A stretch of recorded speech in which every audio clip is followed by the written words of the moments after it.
Shout out to the homeboy Mike over on Twitter. He shared this here. Late last night, and I want to share this here with you guys. He stated, whoa, if this is true, these are the league top dogs. Caitlin Clark, Angel Reese, Paige Beckers, all had their agents send letters to... The list of names involved now makes the WNBA negotiations feel far more serious. Caitlin Clark's agent, Angel Reese's agent, Paige Bucher's agent, Breena Stewart's agent, and representatives connected to some of the biggest stars in women's basketball have sent formal letters to the WNBA Players Association.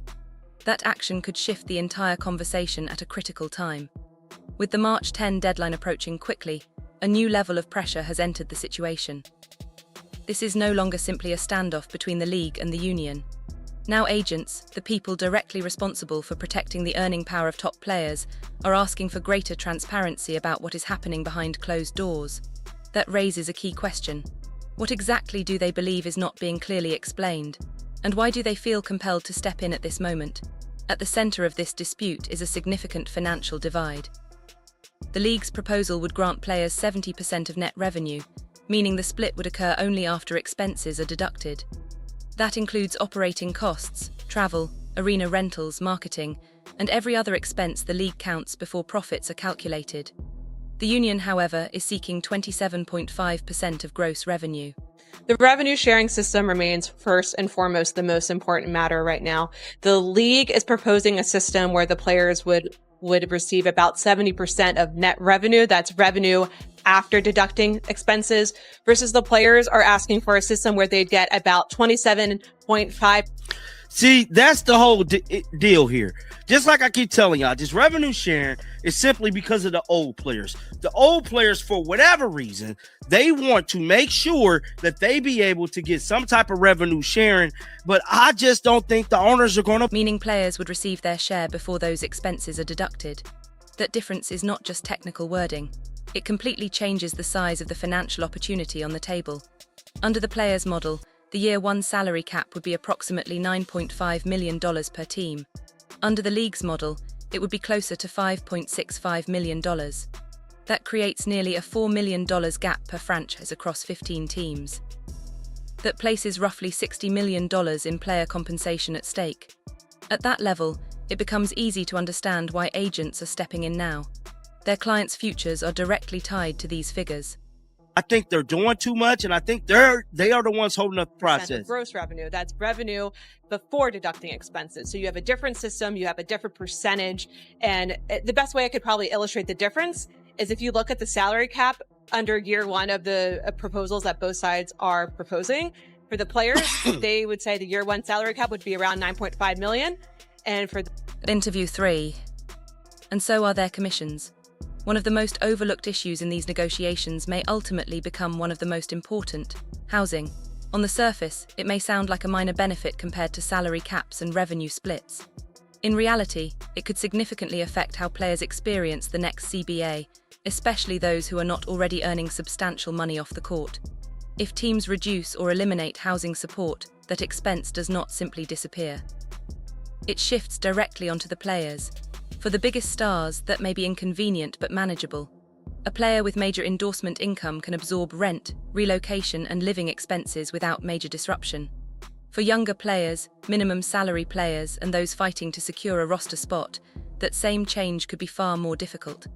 That is where the tension becomes more complex than many realize. Big difference to bridge there. You also have the league and the union disagreeing on whether the union's proposal would result in significant losses for the league.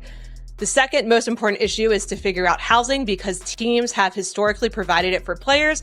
We've seen a lot of movement on that front and these proposals that have been exchanged over the past few weeks after a stalemate really to begin 2026. And it's my understanding that the players and the league are also meeting. They met earlier today, I should say, and we'll see what movement comes from there. But as you just illustrated, 74 days. Interview 4. Not every player enters these negotiations from the same financial position. The stars generating headlines and endorsement deals live in a very different economic reality than back-end roster players trying to remain in the league. So when agents step in, they are not all defending the same priorities. Some focus on maximizing top-level earning power.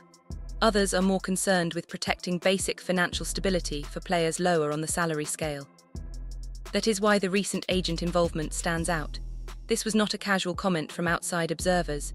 These were representatives connected to some of the most recognizable names in women's basketball, requesting greater clarity on where negotiations truly stand. That signals concern not only about the final numbers, but also about the process itself. And that concern is understandable. Agents will eventually guide players through whatever system emerges next. They need clarity on salary structures, team building rules, and potential benefit changes, because those details shape every contract decision that follows. We all know Erin Kane was reported to be a Caitlin Clark agent. I don't believe she still is. I believe Caitlin Clark is still under the same agency, but let's dive into the story, figure out how we got here, head on over to X, because Alexa Philippou released this story last night. Now, we did cover this. If you guys did not see the video that I did late last night, highly recommend you guys go look at it. If not, we just finna... With the draft approaching, expansion teams preparing to join the league, and the season drawing closer, uncertainty is no longer a minor inconvenience. It is becoming a serious issue. This is where the pressure becomes impossible to ignore. The league cannot continue moving major business forward while the financial structure remains unsettled. Expansion plans, free agency decisions, roster construction, and contract strategies all depend on one fundamental question. What will the new system actually look like? Until that answer is clear, the league is attempting to plan its future without knowing the framework it will operate under. And that delay creates consequences that grow more significant each day. Every missed deadline adds further uncertainty for teams, players, agents, and front offices preparing for a new season that is expected to begin soon. There is also a deeper tension beneath all of this. Many of the players pushing hardest for a stronger revenue model are veterans who understand that this moment may be their best opportunity to benefit from the league's rapid rise in visibility.